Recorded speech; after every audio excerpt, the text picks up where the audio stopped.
ఉండదండి. మరి ఏరు ముందు అందించడం ద్వారా కొబ్బరి పండు ఇలాగ తయారైపోతుంది, దానివల్ల రైతు ఇలాగ జనాన్ని మోసం చేస్తున్నాడని కూడా అప్పుడప్పుడు టీవీలో ట్రైనింగ్ లో వస్తూ ఉంటాయండి. వాళ్ళు ఏదో న్యూస్ కోసం వేసుకుంటారు తప్ప ఇక్కడ ఫీల్డ్ లోకి వచ్చి చూస్తే తెలుస్తుందండి.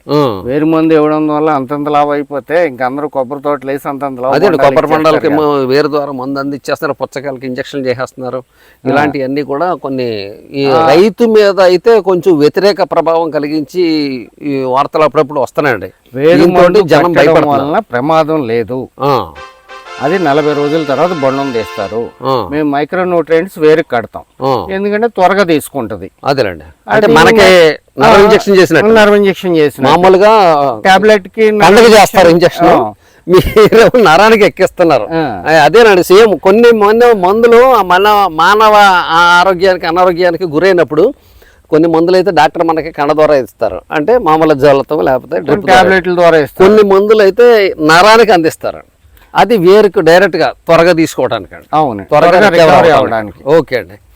దానివల్ల మనుషులకి నీళ్లు తాగడం వల్ల ఇబ్బంది ఏమీ లేదు. మొత్తం అయితే కొబ్బరి తోటకి అంతా మీరు డ్రిప్ ద్వారా నీళ్లు అందిస్తున్నారు.